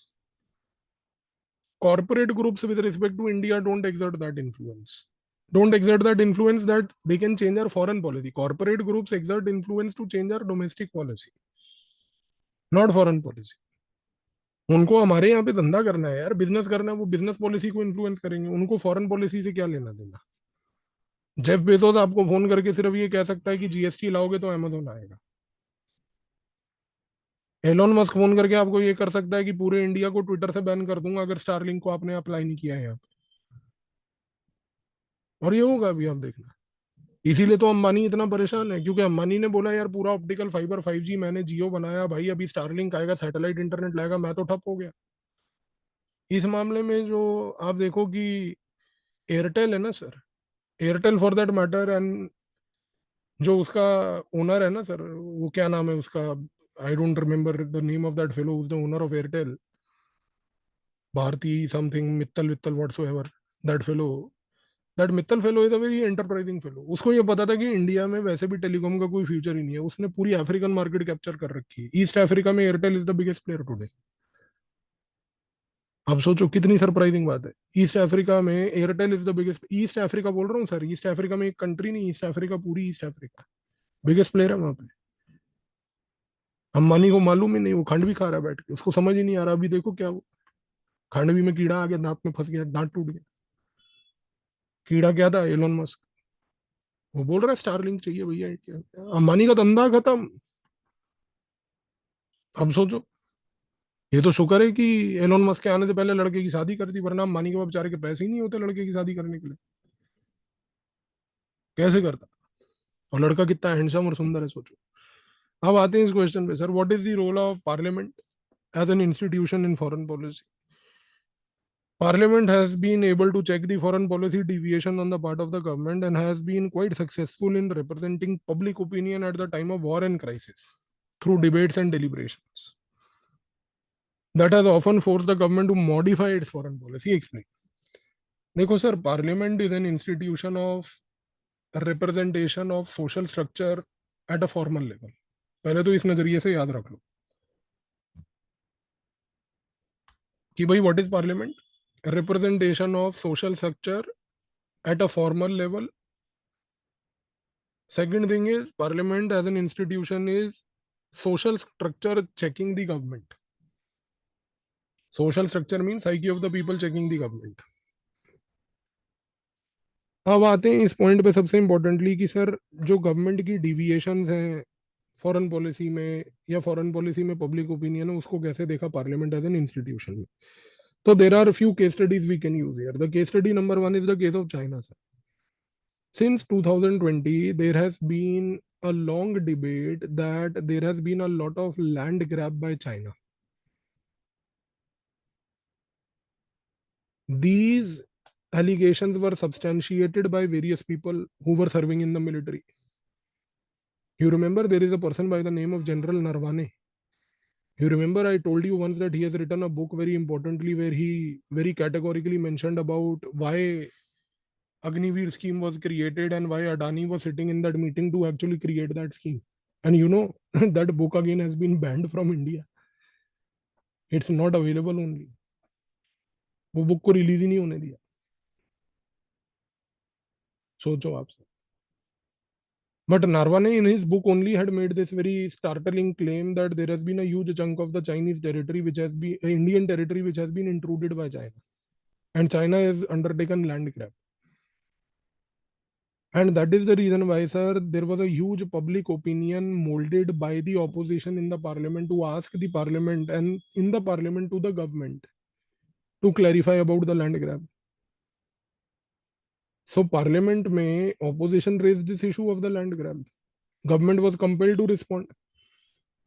It's a different matter. Government chose not to respond. And Modi made a statement outside somewhere in the media, कोई घर में नहीं घुसा है, कोई नहीं आया। चाचा अगर कोई आया नहीं है तो फिर चाइना के साथ मसला क्या है? फिर चाइना के साथ ट्रूप्स क्यों लगा रखी हैं आपने 4 साल से? फिर डिसंगेजमेंट करने की जरूरत क्या थी? देखो चाचा, आपका एक वर्ग जो है जिसको आप मानते हो और जो आपको मानता है वही आपकी बातें सुन सकता है। कॉमन सेंस वाला आदमी नहीं मानेगा सर। कोई नहीं घुसा घर में। अगर आप में हिम्मत थी आप ये पार्लियामेंट में बोल देते। 56 इंच का सीना है साहब आपके। टैटू लगवा रखा है 56 और दिल बनवा रखा है उस पे। तो पार्लियामेंट में बोल देते। पर नहीं बोला ना सर। क्यों नहीं बोला? क्योंकि पार्लियामेंट में खड़े हो गए आप झूठ नहीं कह सकते ना sir. It becomes a statement of fact in the parliament. तो नहीं बोला। तो opposition tried to basically hold the government responsible. Second example is Israel Gaza war. You remember few days back I told you sir, भक्तजन टोली becoming happy कि India supports Israel, India supports Israel, India supports Israel. In the question or in the parliament, a question was asked by the opposition to the government of India, is there a change in the Indian government's policy towards Gaza? The government issued a clarification saying that no, we stand for two-state solution. मैंने आपको बताया था sir. स्टार्ड question था, फिर RTI डाली गई, RTI से question का रिप्लाई भी निकाल के पब्लिक के सामने ऑपोजिशन ने रखा कि भाई is there a deviation in government of India policy towards Gaza? नहीं नहीं, कोई डिविएशन नहीं, we support two state solution. खत्म हो गया। Third important example sir, for case of G20, sir, there was a huge public opinion built by the government that G20 is something that is a signal of India having arrived on the global stage. In the parliament, the opposition parties raised a question that what did India gain out of G20? And all that the government of India could offer as an explanation was that these are the agreements we have signed. 4 or 5 agreements we have signed, which are generally signed as part of G20 summit that happens annually anywhere in any country. और वो जो narrative building था वो सब आपको पता ही है sir. मेरे तो घर के पास ही वो भारत मंडपम है सर, जो डूब गया था, जहाँ पे वो मीटिंग हुई थी। बुरा हाल कर रखा था सड़कों का, ट्रैफिक इतना बुरा होता था उस टाइम पे, क्योंकि पता नहीं कहाँ कौन से देशों के वो डिग्निटरी उठा उठा के ले आए थे। तो government held accountability check on the government. क्या डंका बज रहा है बताओ? Similarly, another example here is basically of what we call as Indo-US nuclear deal, sir. Old example but relevant. Indo-US nuclear deal, beta. At that time, BJP was in the opposition, sir. And BJP at that time in the opposition asked a question to the government of India, which was the Congress government when the nuclear deal was signed. Did India protect its military nuclear reactors, or those reactors are also under the inspection of the IAEA, International Atomic Energy Agency? आप सोचो कि जब nuclear deal sign हुई ना, तो BJP ने ये question पूछा गवर्नमेंट ऑफ इंडिया से कि वो न्यूक्लियर डील में आपने जो साइन किया है वो ये किया है कि भाई न्यूक्लियर रिएक्टर्स को अमेरिका और अदर कंट्री सपोर्ट करेंगे। अब अगर न्यूक्लियर रिएक्टर्स को वो सपोर्ट करेंगे तो वो जो सपोर्ट मिलेगा उसका इंस्पेक्शन होगा आईएईए इंस्पेक्टर्स के थ्रू। तो क्या ये इंस्पेक्शन मिलिट्री रिएक्टर्स का भी होगा जहां पे मिलिट्री न्यूक्लियर प्रोग्राम चल रहा है? आप सोचो कि सर उस समय गवर्नमेंट का रिस्पॉन्स पता है क्या था? Government in fact identified and said कि this is important for not only the parliament but through the parliament to the public of this country to know that how the government through the nuclear deal has safeguarded the military reactors. And government ने nuclear deal के अंदर कुछ classified elements रखे थे. Classified बोले कि भाई अपन disclose नहीं करने वाले इसको पब्लिक एट लार्ज को. पर उस समय गवर्नमेंट ने ये डिसीजन लिया कि नहीं, ऑपोजिशन ने ये क्वेश्चन पूछा है, public has a right to know. उन्होंने वो क्लासिफाइड पोर्शन जो ओरिजिनल डील में क्लासिफाई किया था उसको डिक्लासिफाई करके पार्लियामेंट में आंसर दिया. और आंसर पता है क्या था? कि India has announced for a separation plan where military reactors are going to be separate, civilian reactors will be separate, USA will support only in civilian reactors, IAEA inspection will happen only in civilian reactors, not in military reactors. Sir ये nuclear deal sign करने के time पे पूरा classified था कि this will remain only for the eyes of the government. But आप सोचो कि सर ये क्लासिफाइड चीज भी डिक्लासिफाई करनी पड़ी क्योंकि पार्लियामेंट में जब ये सवाल उठा तो गवर्नमेंट ने कहा कि नहीं इसको बताएंगे. मतलब आप, वही मैं कह रहा हूँ ना, गवर्नमेंट के रवैये में फर्क देखो. एक क्लासिफाइड चीज को डिक्लासिफाई करना और यहाँ पर इतनी हिम्मत ना रखना ये बोलने का कि चाइना ने लैंड ग्रैब किया या नहीं किया. भाई अगर किया भी है तो आप बोल दो किया है, हम देख लेंगे उसको, वापस ले लेंगे. बल्कि उससे वोट ज्यादा मिल जाते ना आपको.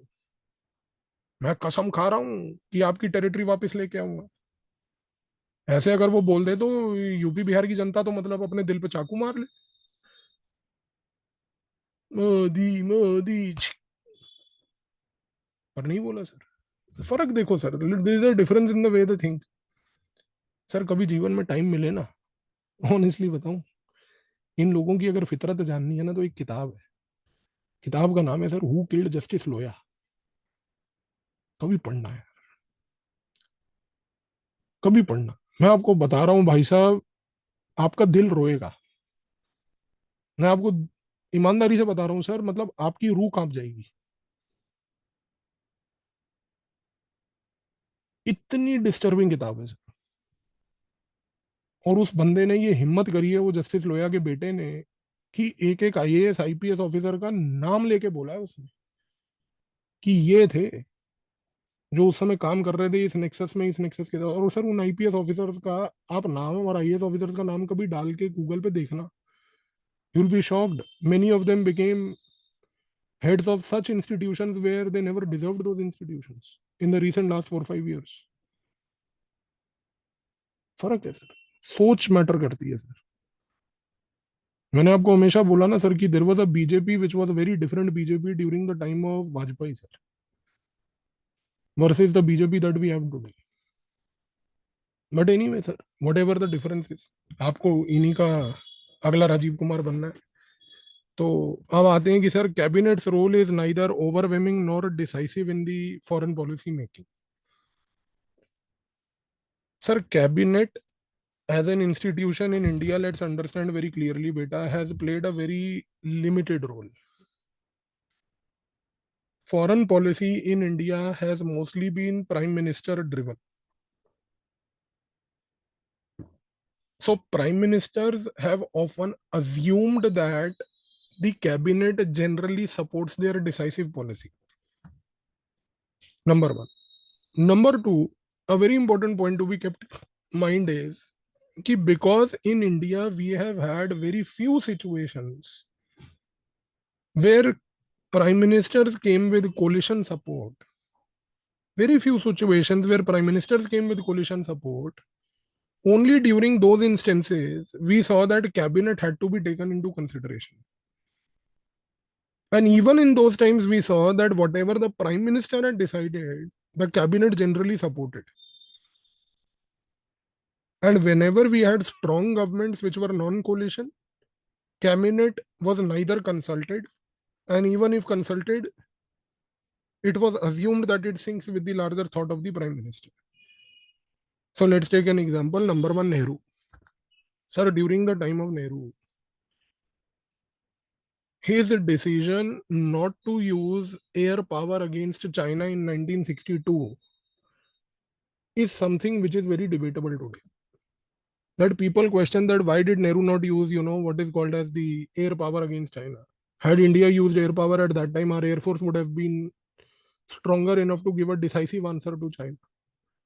But sir, nobody in the cabinet raised that question. And in fact, nobody at that time as part of the cabinet was even consulted by Nehru to discuss this question ki should we use the air power or not. He unilaterally took a call that no, we will not use our air power. So cabinet neither asked, prime minister assumed, cabinet presumed कि what the PM is doing is right. Second example is of Indira Gandhi, sir. Sir, Indira Gandhi's decision to use the army against East Pakistan, neither discussed in the cabinet nor spoken in the cabinet. Cabinet only assumed that whatever the PM is doing ought to be right. Ought to be right. Rajiv Gandhi's same policy with respect to Sri Lanka. भाई अब की बार 400 पार की थी राजीव ने यार, एक ही बार तो आई है 400 पार, उसके बाद तो आई नहीं. But the thing is what, sir? The thing is his decision to sign the India-Sri Lanka Accord, unilaterally decide that we will send the IPKF, India Peacekeeping Force. Neither discussed in the cabinet nor raised by any cabinet colleague, and even when done, nobody in the cabinet raised a question to the Prime Minister, why did you do this? समझ रहे हो आप? But sir, take the case of PV Narasimha Rao.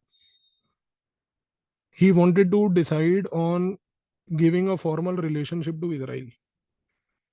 His decision to give a formal relationship to Israel was discussed in the cabinet and approved by the cabinet.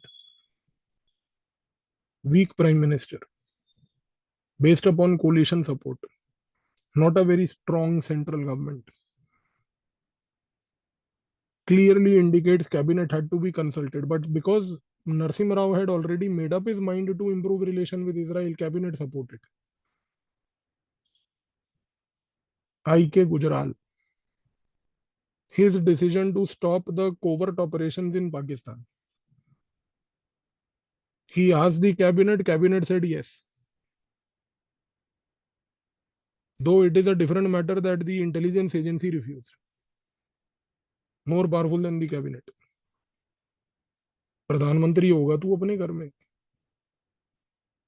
Intelligence हम चला लेंगे, तू हम पे छोड़ दे. Then for that matter, take the case of, very importantly, Atal Bihari Vajpayee, sir. He had a coalition of 21 parties. He invited each member of the leader of the coalition party to ask them that India is going to conduct a nuclear test. Do you have any opposition? None of them said no. All said yes, go and conduct it.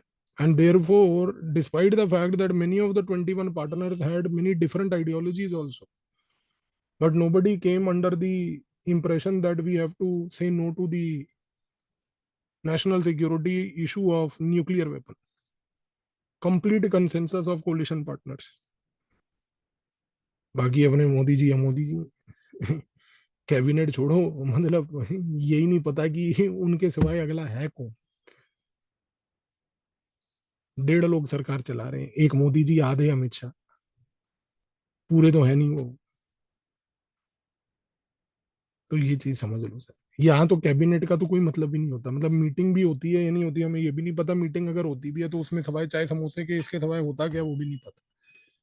और शर्मनाक बात है कि इस cabinet में एक मंत्री बैठता है जो अपने आप को राजपूत कहता है, जिसका नाम है राजनाथ सिंह. भगवान जाने कैसा राजपूत है. शर्म है राजपूतों के नाम पे भाई साहब. मतलब राजपूतों की इससे ज्यादा इंसल्ट अगर किसी व्यक्ति ने की होगी तो वो राजनाथ सिंह से ज्यादा नहीं होगी, जो खड़ा नहीं हो पा रहा इस टाइप की टायरनी के खिलाफ. एनीवे सर, सबका अपना अपना होता है. अब आते हैं जी इस चीज पे sir. What is the role of MEA as a institution in foreign policy making? Is it right to argue that the MEA is the principal official adviser to the prime minister on the matters relating to foreign policy? Sir, role of MEA is that MEA number one gathers external inputs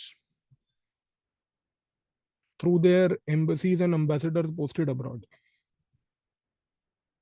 These external inputs are provided to the Prime Minister, aiding and helping the Prime Minister in foreign policy thinking. not making, thinking. Second thing is that, sir, Ministry of External Affairs plays a very important role in articulating the party ideology and implementing it through foreign policy. Articulating the party ideology and implementing the ideology through the foreign policy. अब आपको UPA NDA का फर्क मैंने बता ही रखा है. तीसरा point ये है सर कि दे advise the prime minister on foreign policy agendas to be created. They advise him. For example भाई, अगर हम प्रेजेंट केस में एक उदाहरण लें, तो जयशंकर जो है उसने अपनी जो किताब है उसमें लिखा है इंडिया मैटर्स. अब कोट कर देना, उसमें प्रीलिम में उठा के ये किताब पूछ ली, मतलब वाईआरसी, तो इससे ज्यादा क्या मैं बोल सकता हूँ. तो उसमें इंडिया मैटर्स वाली किताब में उसने लिखा है कि प्रधानमंत्री ने उसको एक रात फोन किया. उस रात वो सो रहा था, बाहर खिड़की एकदम खटक रही थी, फोन बजा. उसने जैसे ही फोन उठाया, उस पर बोला, हेलो मैं मोदी बोल रहा हूँ. उसके पसीने छूट गए. तो मोदी ने उससे पूछा कि हमने अफ्रीका को आज तक कभी प्रायोरिटाइज क्यों नहीं किया.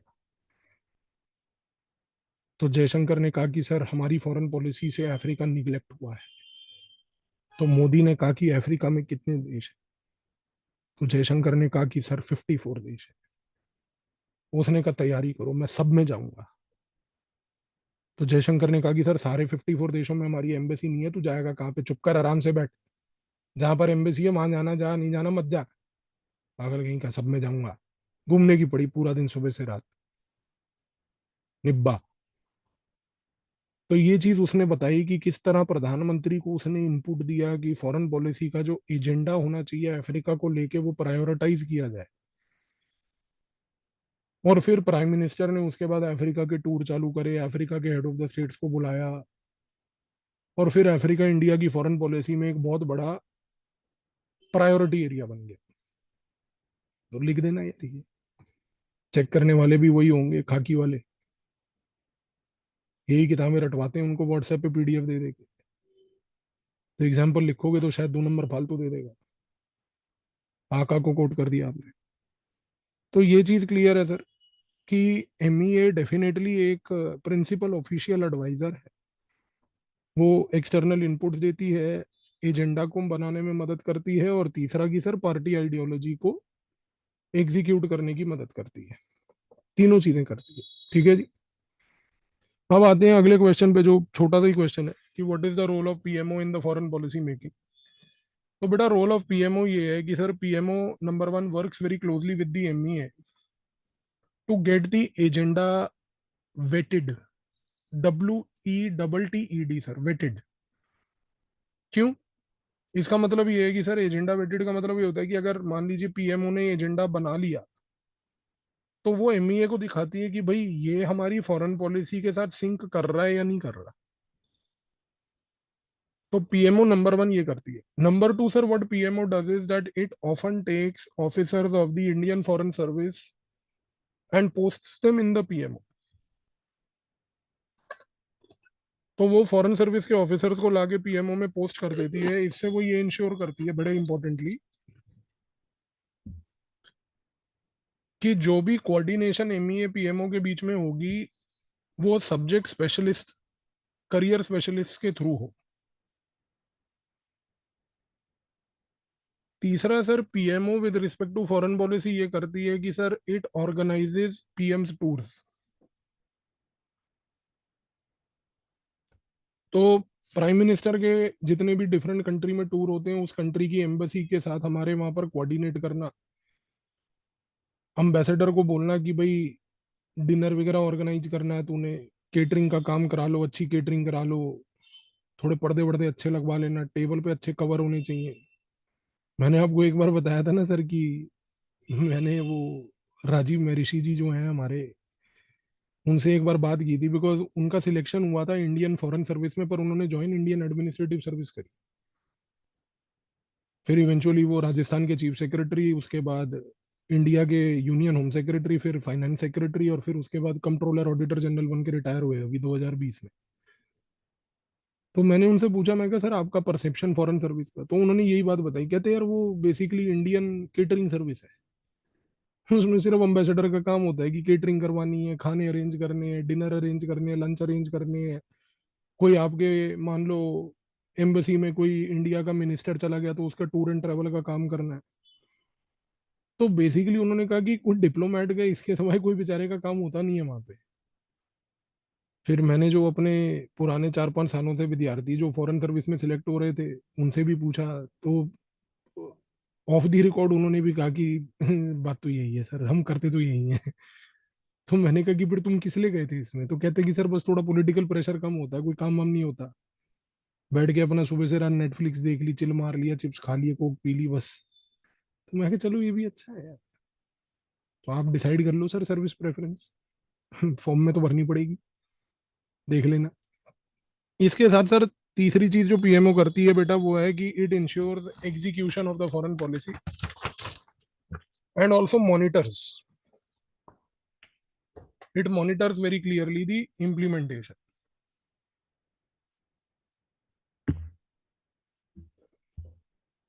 ठीक है जी, क्लियर है जी यहाँ तक सबको? स्पीड ओके, कंफर्टेबली जा रहे हैं, चीजें समझ आ रही हैं? चलो बढ़िया है। तो आज सुबह यही डिसाइड हुआ था, मंडे टू सैटरडे क्लास रखेंगे हर हफ्ते, अगले 4 हफ्ते, और ऐसे ही कंटिन्यू करेंगे। ठीक है ना? 2-2 आवर्स, थोड़ा थोड़ा करके करते रहेंगे, कंप्लीट हो जाएगा आराम से। चलो मिलते हैं जी 9:15 बजे इकोनॉमिक्स की क्लास में। Thank you.